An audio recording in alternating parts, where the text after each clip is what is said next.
This is F.D. Recovery, where we interview addicts and alcoholics.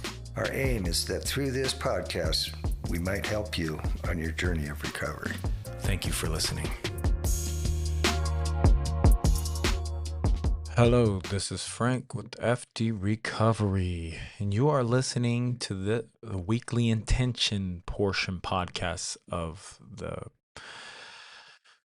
the shindig, right? So this last week, we covered God's will, and we'll do a little bit of a recap on how that worked in our recovery, and then we'll move on to the topic of pain, but specifically turning pain into power. That will be the motto, the mantra of the week, turning pain into power.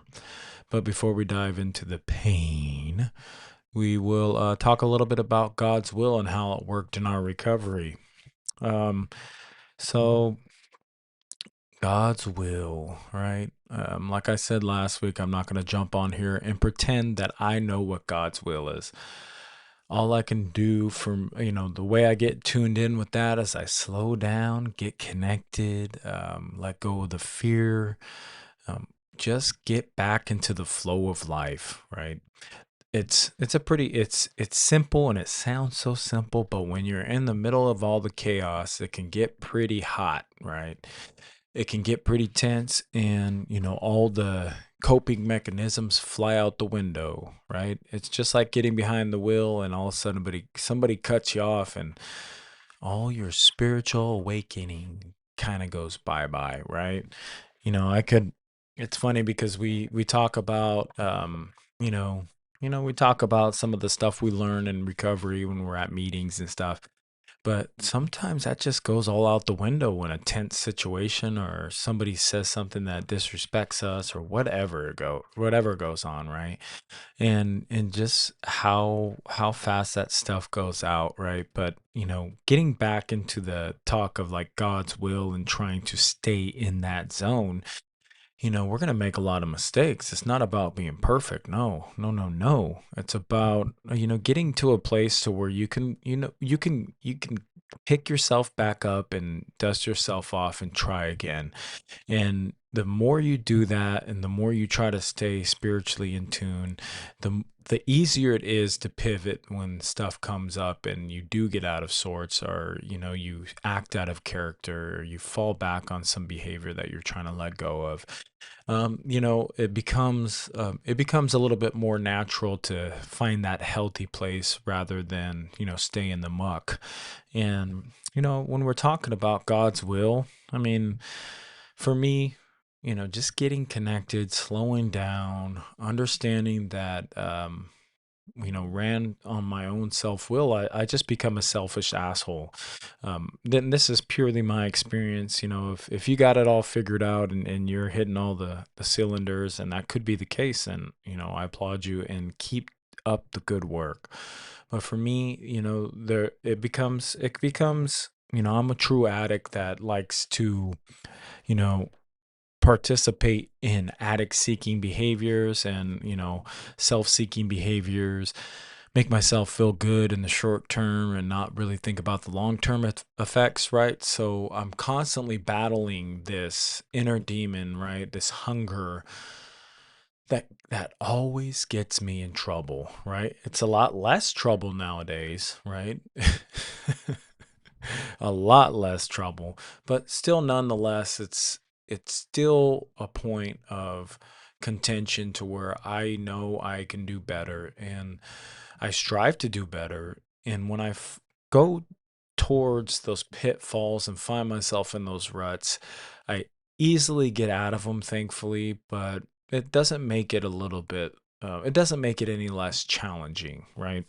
And that being said, the whole perfection idea of thinking that we're going to get into recovery after a lifetime full of dope, or a lifetime full of crime, lifetime full of bad choices, whiskey, alcohol, beer, dope, coke, all these things, that think that we're just going to shift into another gear and just be, next level. It's like, come on, man, there's a process to this, and in talking about God's will, you're just kind of like, all right, slow down, because sometimes the answer is there if you just open your eyes, right?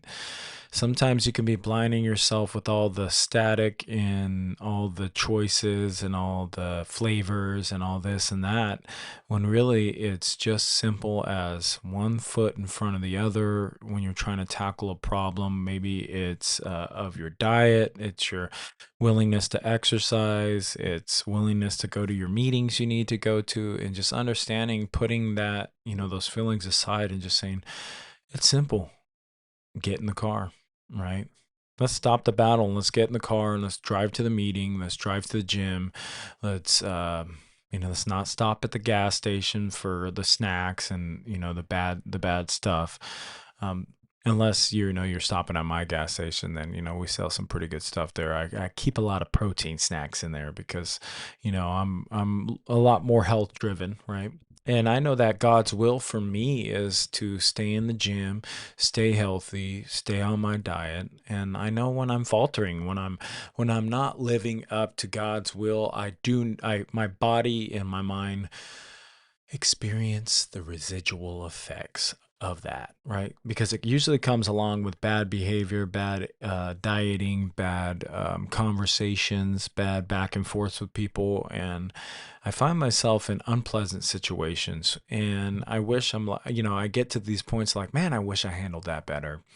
And, when you have less and less of those hiccups in your life, you kind of like sit back and you go, wow, compared to who I used to be, there's no level of you're just, oh, I've arrived. But compared to who I used to be, man, I'm killing it. And I just got to remind myself to take it easy on the judgment part of everything. You do have to analyze things and see where you're at and take honest inventory, but you don't have to beat yourself up and be an asshole to yourself about it.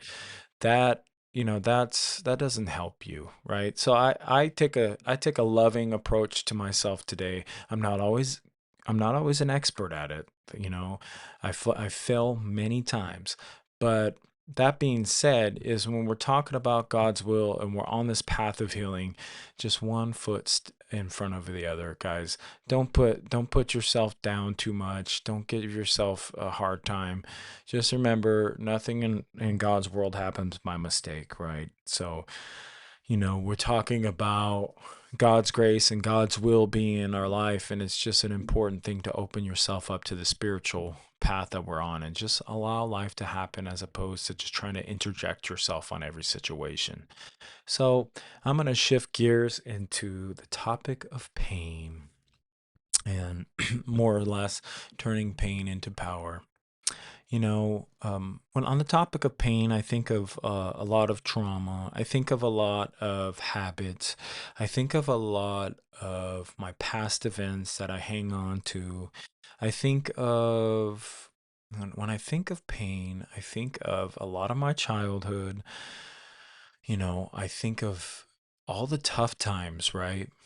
And I was in a conversation with, family today, back and forth, and we're talking about some real serious stuff. I won't get into it because I don't want to disrespect this person's privacy, but the topic was very heavy, and and I will share this line that I said. It's like, you know, and it's just it's I said I kind of hate that all the bad stuff and just like the things that bring us to absolute ground zero, like, are when they're like the perfect pivot points to our deep inner strength in the future, right? We'll become stronger because of it.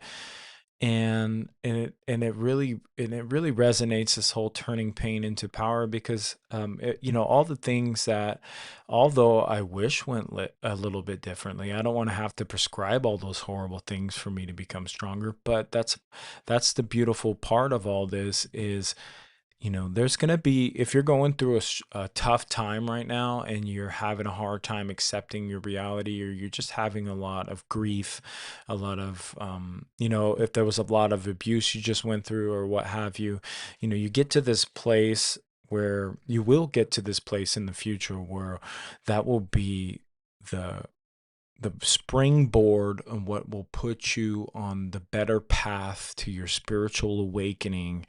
And it's going to be that ground zero we talk about, with that leveling, right, is the most essential, because when you hit the ground level, you're at rock bottom. That's your bottom, meaning that now you can build from the base, right? Because sometimes we're just all high and mighty, or high on actual drugs, or just we build this world of just lies and this bullshit, and we build up all these illusions, and eventually when you hit ground bottom and you hit ground zero, there it all is. You're left to look at the dust, you're left to look at everything on an even playing field, and you kind of see where everything is truly at, not the illusion that you kind of created. And there's nothing more for me, like there was nothing, as hard as it was to go through all the life events that, scarred my spirit in such a way that I would never want it to repeat for my own children, but I would never delete them out of my past. I would never take them away, only because, well, for many reasons, right? Because it built exactly who I am today. And today I love myself. And those parts that I sometimes feel are unlovable, I love them anyways. Because, um, in the end, what my higher power wants for me is just for me to love myself exactly as I am, because I'm not going to get anything else, right? I am who I am. And granted, we will progress, and we'll become this, and we'll change in a lot of different ways as far as spiritually, but in essence, I will always be the authentic me, through and through. I look back to when I was a child. I'm really just trying to heal my inner child, which is just a representation of who I was when I was a young boy, right? We're talking about the inner child, the young adolescent me of a teenager. I'm just trying to heal these different parts within myself that live through a certain time in my memory, and it all bases back to the now of the healing process that I'm going through as a whole being. Um, you know, you know, Going back to when I was just a child, and when those things happened to me, and I won't put any blame, but there was some abuses, right? I won't bring any names up and all that crap, but there was just certain points in my life where there was a lot of abuse, and I didn't know how to process it. And now that I'm older and I'm starting to learn about trauma and things that go on in my inner world, I'm starting to realize that I'm trying to get back to that baseline of healing my inner child, and just trying to extend that olive branch and just be in those situations of those memories, and just trying to look at it as a healing place, and go back to those memories that hurt me, and go back. And I don't do this alone. We do amongst other spiritual people. We do this with sponsors, support group. I did a lot of my stuff during step work, right? But we go back to those broken pieces within ourselves, and we go back to it. And for me, I try to use visualization,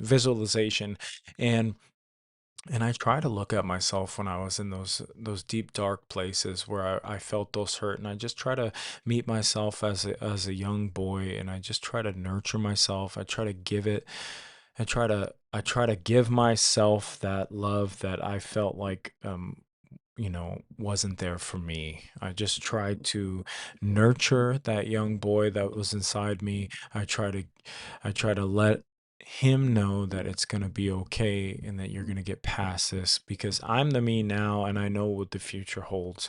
I know how strong I am now, and I let that boy inside me, that little boy that I look back on, and I just try to comfort him, right? I just try to hold him. The same thing I do with my daughter now, as I'm trying to do with my inner self and that inner child, right? And getting back to, and just loving yourself like you would with your own kids. It's the stuff that you didn't get, right?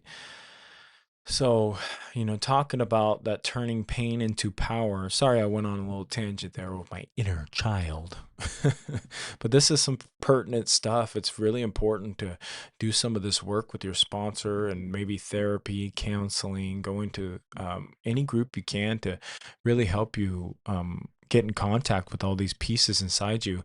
I look at our past like a broken, fragmented mirror, and we're just trying to pick up pieces and trying to get that image of self back to clarity, right? And picking up all those pieces and putting them all together. And eventually, if we start healing those broken pieces of the past and memories and stuff like that, that mirror, that broken mirror of it all, you could end up seeing yourself a little bit clearer, right?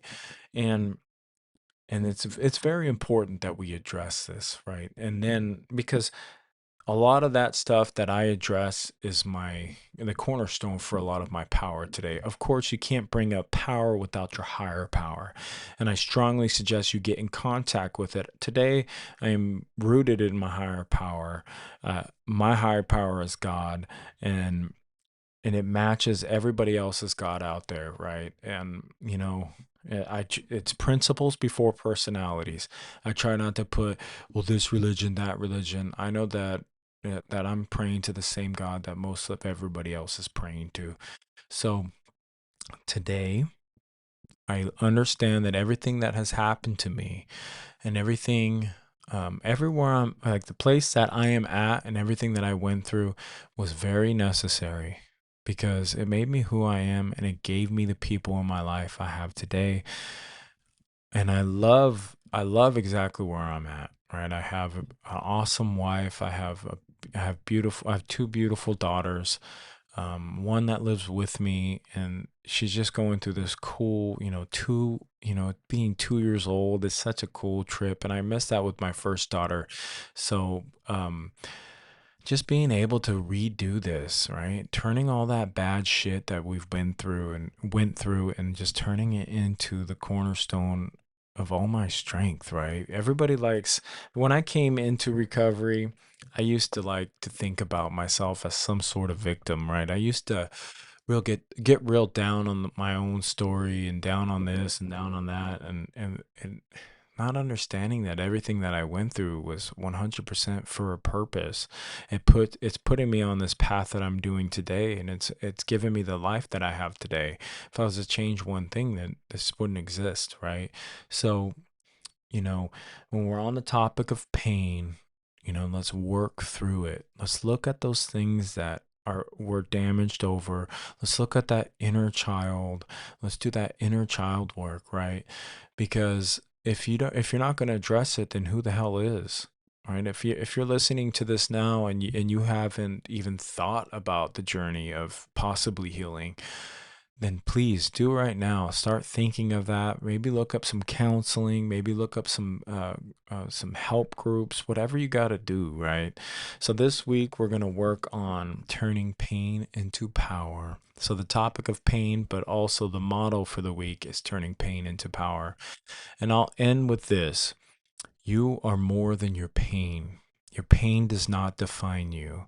Trust me. There's some things that I thought I would never let go, and I laugh at them today because understanding that it does not define me. I am more than that story. I am writing a story as we speak, and I get to dictate my future, not the pain or the story I think of my past. So today, let go of that. Find some support. If you're having a hard time and you don't know what you're doing, good. Find someone to help you. That is a good thing. Stop looking at it like a bad thing. I used to get into these states of like, oh my God, I don't know what to do. And I get so scared. And yes, you're gonna be scared. But that is a perfect point to allow somebody in. Somebody that's sober, somebody that's doing the work, somebody that's willing to help, and somebody probably in a 12-step group, let's be honest. So I'm not saying that you can't find a therapist, not saying all that. I'm saying do that and more. do that and get a sponsor, get into the steps, get into the therapy mind mode, get into the the holistic part of things, start meditating, start prayer, talk to God, talk to Jesus, talk to Buddha, do what you got to do, get on this path, because there's somebody that you just might help a year down the road. Once you're healing yourself and you got yourself to where you can start giving back, you might save somebody's fucking life. And that's the most important, because there's people in my life that I know that I'm affecting today, and if I didn't stay on this path, then who knows? Me and my wife are both in recovery. We could have saved each other's asses just by meeting. Who knows what the future holds? All I know is that God gave me this gift. He gave me the people in my life today, and I wouldn't change it for the world. So if you're out there and you're struggling, please hit a meeting. Please get locked in with somebody that is in recovery and doing the work and doing the steps and living the program. Again, this week is turning pain into power. I love you guys. This is Frank with F.D. Recovery, and we out. Peace. Thank you for tuning in to F.D. Recovery. A reminder, be kind to yourself on this journey of recovery. Also, call your sponsor. Get connected to local support groups. And for one day at a time, stay clean and sober.